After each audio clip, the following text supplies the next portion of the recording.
Thailand দক্ষিণ এশিয়ার সবথেকে সুন্দর, পর্যটক বান্ধব এবং আকর্ষণীয় একটি দেশ, যেখানে প্রকৃতি তার সেরা রূপে ধরা দেয়।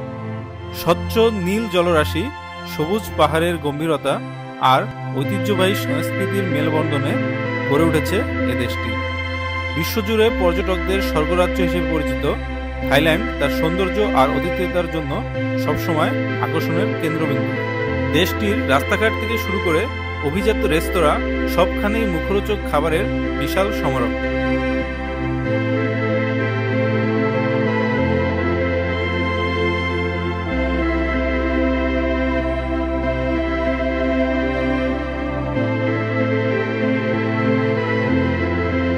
আমাদের থাইল্যান্ড ভ্রমণের প্রথম পর্বে থাকছে ঢাকা থেকে ব্যাংকক যাত্রা, ব্যাংকক থেকে পাতায়া এবং আরও কিছু গুরুত্বপূর্ণ তথ্য যা আপনার ভ্রমণকে আরও সহজ এবং উপভোগ্য করে তুলবে। তাহলে আমাদের থাইল্যান্ড সিরিজের প্রথম পর্ব শুরু করা যাক।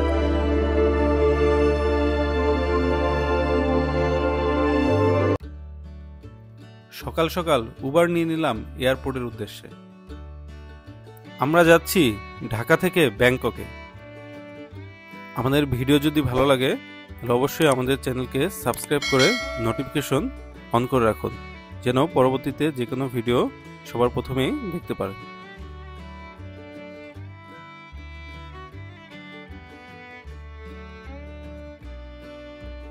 আমাদের এবারের ভ্রমণ গল্প শুরু হচ্ছে হযরত শাহজালাল ইন্টারন্যাশনাল এয়ারপোর্ট থেকে।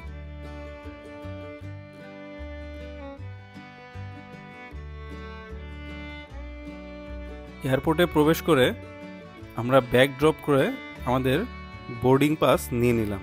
তারপর ইমিগ্রেশন সম্পূর্ণ করলাম। ইমিগ্রেশন কমপ্লিট করে ফেললাম। আমাদের হাতে এখনও 1.5 ঘন্টার মতো সময় আছে। আমার ফ্লাইট হচ্ছে 10টা 30-এ। ফ্লাইট 1 ঘন্টা 15 মিনিট ডিলে হয়েছে। ফ্লাইট ছিল এটা ইউএস বাংলার সকাল 9টা 15 মিনিটে। সকালে যেহেতু অনেক ভোরে আসছি, নাস্তা করে আসা হয়নি, তাহলে আমরা এখন লাউঞ্জে যাব সকালে নাস্তা করার জন্য। আমরা যাচ্ছি সিটি ব্যাংকের লাউঞ্জে।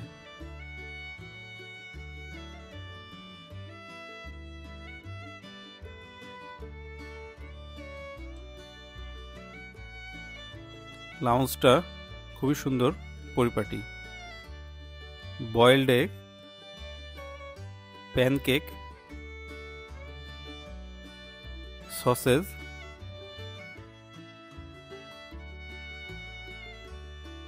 চিকেন কারি,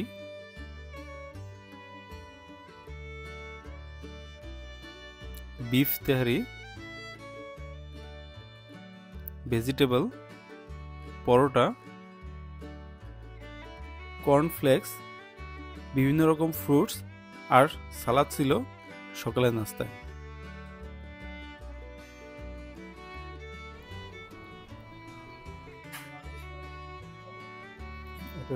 জুসটা মজা আছে, সসেসটাও ভালো ছিল।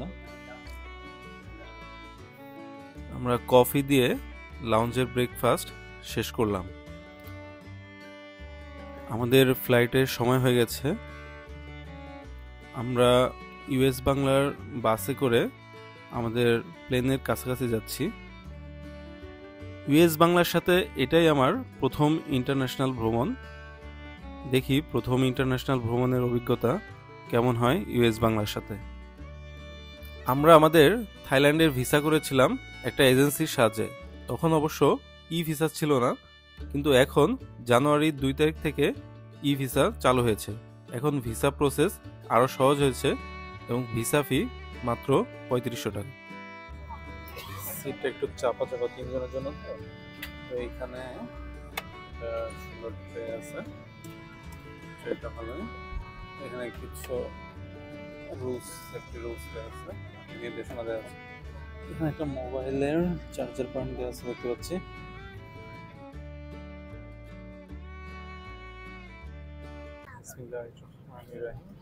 আমরা আমাদের জার্নি শুরু করতেছি, দেখি আমাদের জার্নি কেমন হয়। চলো। বিমানবালা প্রয়োজনীয় দিক নির্দেশনা দিচ্ছে।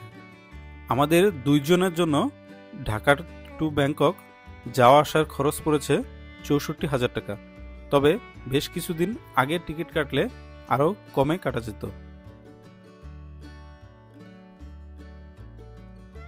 জার্নি শুরুর কিছুক্ষণ পরে খাবার পরিবেশন শুরু করলো। বিফ আর একটা হচ্ছে চিকেনের অপশন। আমরা হচ্ছে দুটাই নিয়েছি টেস্ট করার জন্য কেমন হয়। একটা বিফ নিয়েছি আর একটা হচ্ছে চিকেন নিয়েছি। পোলাও এর সাথে বিফ আর হচ্ছে একটু ডাল আছে, আর এটা একটা ফিরনিটা ভালোই মনে হচ্ছে, আর একটা পানি দেওয়া আছে, একদম গরম।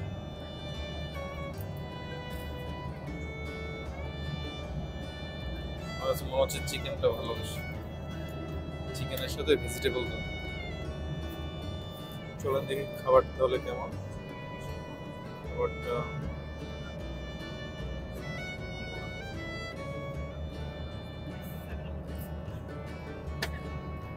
ভালো আছে,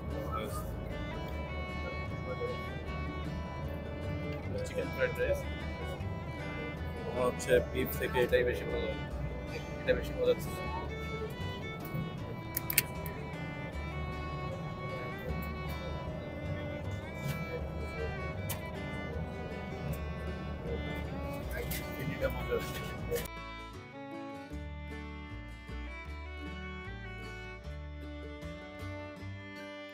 আলহামদুলিল্লাহ, থাইল্যান্ডের সুবর্ণভূমি এয়ারপোর্টে আমরা সেফলি ল্যান্ড করলাম। প্লেনের জানালা থেকে লাগেজ নামানোর দৃশ্য দেখা যাচ্ছে।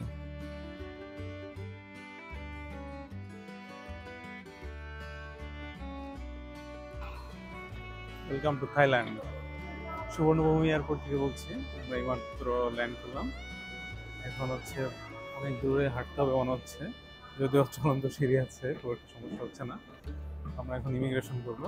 ইমিগ্রেশন কমপ্লিট হওয়ার পরে তারপর আমরা দেখি কি করা যায়। স্থানীয় সময় দুপুর 2:30 পৌঁছাইছি আমরা।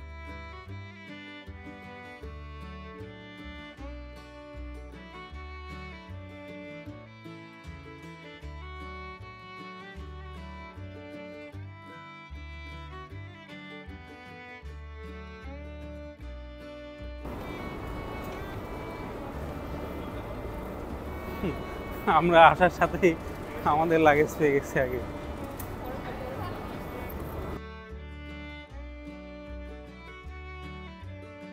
তো আমরা আলহামদুলিল্লাহ খুব ভালো মতো ব্যাংকক সুবর্ণভূমি এয়ারপোর্টে নামলাম।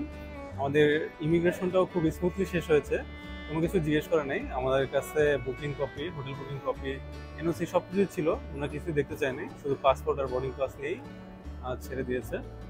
আর লাগেজও পেয়ে গেছি আসার সাথে সাথেই, মাত্র আধা ঘন্টার মধ্যেই সব কিছুই কমপ্লিট হয়ে গেছে। তো এখন আমরা এখানে থেকে একটা সিম নিয়ে নিব, সিম কার্ড নিয়ে নিব, এবং হচ্ছে দেখি মানি এক্সচেঞ্জও এখানে ভালোই রেট দিচ্ছে, দেখি এখান থেকে মানি এক্সচেঞ্জ করা যায় কিনা। চলুন তাহলে। এয়ারপোর্টের মধ্যেই সিম কেনার অপশন রয়েছে, তবে আমরা সিম কার্ড নিব 7-Eleven থেকে। এখানে এটিএম বুথ এবং মানি এক্সচেঞ্জেরও অনেক অপশন আছে, তবে আমরা এখান থেকে মানি এক্সচেঞ্জ করব না। এখানে ডলার রেট খুবই কম ছিল, আমরা পরবর্তীতে শহরের মধ্যে থেকে মানি এক্সচেঞ্জ করে নেব।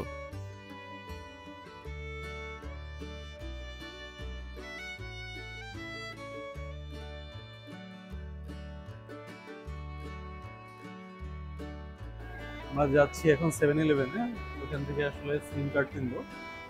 ভিতরে যে সিম আছে, এখানে অনেক সিম কার্ডের দোকান আছে, শুনলাম 7-Eleven-এ কিছু কম করবে। দেখি কি অবস্থা 7-Eleven-এ।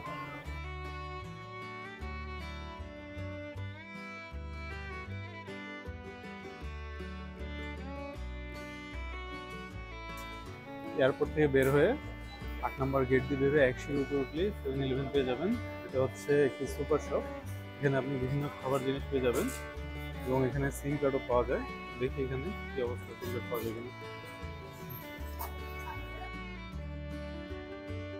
7-Eleven থেকে সিম কার্ড নিয়ে নিচ্ছি। এখানে সিম কার্ড নিতে হলে আপনাকে পাসপোর্ট দিতে হবে। 15 ডেজ 9,699 বাদ, আনলিমিটেড ইন্টারনেট, এর থেকে কমে আসলে পেলাম না, এটাই নিয়ে নিচ্ছি।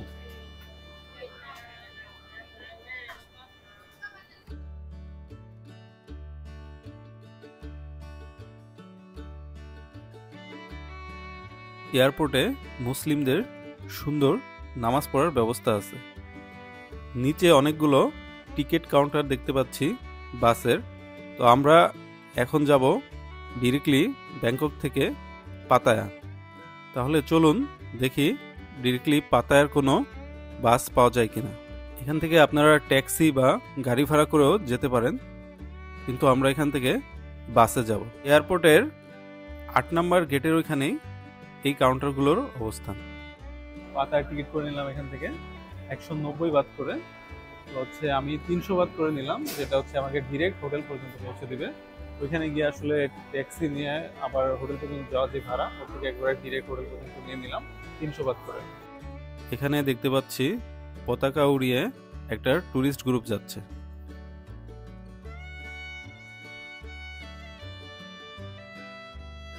পাতায়া হোটেলে পৌঁছাতে পৌঁছাতে অলমোস্ট 9টা বেজে যাবে। তো আজকে আর বোধহয় কোনো অ্যাক্টিভিটি করতে পারবো না। আমাদের এটি ছিল ভিআইপি বাস। সিটগুলো অনেক কমফোর্টেবল এবং একদম ক্লিন বাস।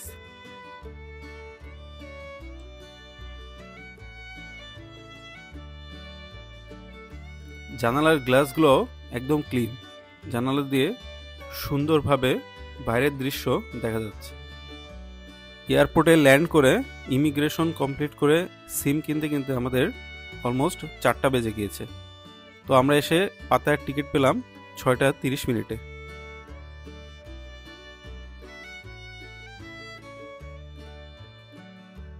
বাসে একজন নেদারল্যান্ডের নাগরিকের সাথে পরিচিত হলাম। তিনিও পাতায়া যাচ্ছেন। ইউরোপে প্রচণ্ড ঠান্ডার কারণে এই সময়টা তারা থাইল্যান্ডে ঘুরতে আসে। দেখতে দেখতে পাতায়া পৌঁছে গেলাম। বাস থেকে নেমে আমাদের লাগেজগুলো কালেক্ট করে আবার হোটেলে যাওয়ার জন্য পরবর্তী গাড়িতে উঠে বসলাম। ওদের এই সার্ভিসগুলো খুবই ভালো লাগছে, একদম হোটেল পর্যন্ত ড্রপ করে দিল। আমরা এইমাত্র হোটেলে আসলাম, এখন চেক ইন করবো এখানে। ভালোই সময় লাগলো, তবে একবারে তাদের পিক আপ সার্ভিসটা নেওয়াতে ভালো হয়েছে। আমার ট্যাক্সি খুঁজতে হয় নাই, একদম হোটেলের সামনে পৌঁছায় দিয়ে গেছে। যারা বাসের টিকিট কাটবেন একবারের সাথে হোটেল পর্যন্ত নিয়ে নেবেন, তাতে আপনাদের ট্যাক্সি খুঁজতে হবে না, ভাড়া অলমোস্ট একই পড়বে।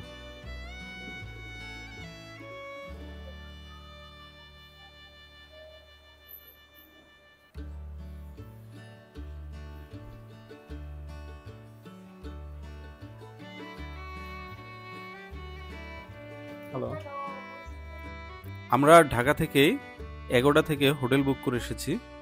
আমাদের রুম ভাড়া পড়েছে পার নাইট 3500 টাকা করে। আমরা হোটেলে চেক ইন করলাম। তো আমরা direct Pattaya mountain beach view রিসোর্টে চলে এসেছি। তো এখানে হোটেলটা ভালোই আছে, এখানে একটা ফ্রিজ দেওয়া আছে, ফ্রিজে পানি দেওয়া আছে কমপ্লিমেন্টারি। এখানে একটা আয়না আছে সাইডে। রুমটা বেশ বড়। এখানে একটা জিনিস দেখে অবাক লাগলো, এখানে এসিটা হচ্ছে নিচে। যদিও এটা অনেক পুরাতন হোটেল, কিন্তু হোটেলটা বেশ পরিষ্কার এবং ভালোই মনে হচ্ছে। এখানে একটা বেড দেওয়া আছে ফুল সাইজ, দুজন খুব ভালোভাবে থাকতে পারবে। আর এখানে একটা সিঙ্গেল বেড দেওয়া আছে একজনের জন্য। এখানে একটু বসার প্লেস আছে।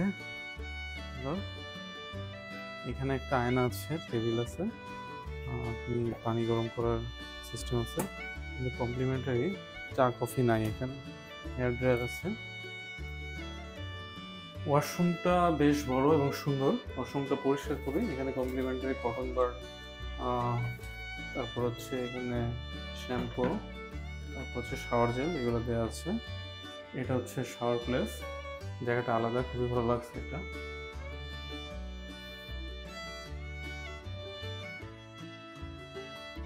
হোটেল, তো হোটেল থেকে বের হলাম। হোটেলের সামনেই ধরিলা একটা 7-Eleven পাইছি। এখানে আসলে এখানে খাবারের একটু সমস্যা, আমাদের তো দেখে শুনে খাইতে হবে। 7-Eleven মোটামুটি সব ধরনের খাবারই পাওয়া যায়, আপনি হালাল ফুডগুলোও এখানে পাবেন। এটা একটা ফ্রুটস এর দোকান। ও মাই গড, এখানে আম আছে 70 বাত, 70 বাত। এখানে বাংলাদেশ টাকায় 300 থেকে 230 এর আশেপাশে হবে। Mango juice. এখানে আমগুলো দেখো অনেক বড় বড়। অনেক ধরনের ফ্রুটস দেখতে পাচ্ছি এবং দামও খুবই রিজনেবল। আমরা একটা ম্যাঙ্গো জুস অর্ডার দিলাম, তারা আমাদের সামনেই ফ্রেশ ম্যাঙ্গো জুস বানিয়ে দিচ্ছে।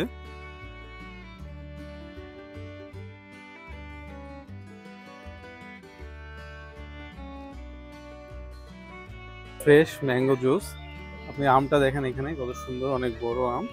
ওর সাথে এটা মাত্র হচ্ছে 40 বাট, নিচে আবার 120 টাকার মতো, বাংলাদেশে 120 থেকে 30 টাকা হবে। একদম ফ্রেশ। বোথ 100 টমটম নিয়ে নিলাম, এটাকে বোধহয় টমটমই বলে এখানে। 100 বাট ভাড়া। আমরা যাবো হচ্ছে এখন একটু খাইতে যাব, এখান থেকে ওয়াকিং স্ট্রিটের ওদিকে যাব। এখানে কোনো হালাল ফুড পাইলাম না খাওয়ার জন্য, দেখি ওদিকে কি পাওয়া যায়।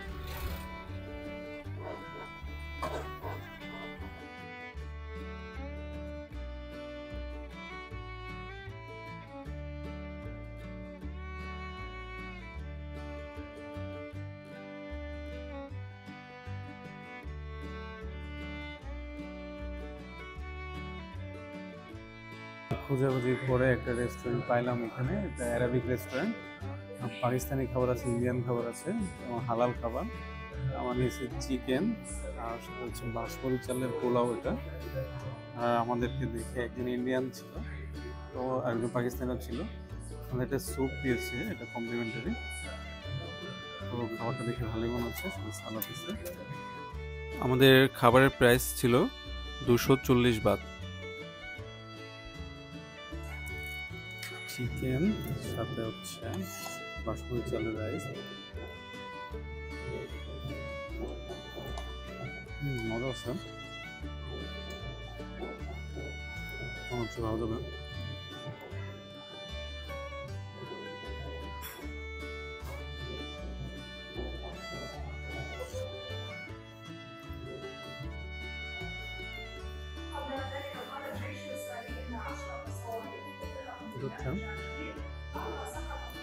ঢেঁড়সের স্যুপ, স্যুপের মধ্যে ঢেঁড়স দেওয়া আছে। আমরা এখন আশেপাশে একটু ঘোরাফেরা করে হোটেলে ফিরে যাব। আমাদের পরবর্তী ভিডিওটা খুবই এক্সাইটিং হবে, আর আমরা পাতায়া এক্সপ্লোর করব। সেই পর্যন্ত আমাদের সাথে থাকুন এবং ভিডিও ভালো লাগলে অবশ্যই লাইক, কমেন্ট, শেয়ার করবেন এবং আমাদের চ্যানেলকে সাবস্ক্রাইব করবেন। আজ এই পর্যন্তই, আল্লাহ হাফেজ।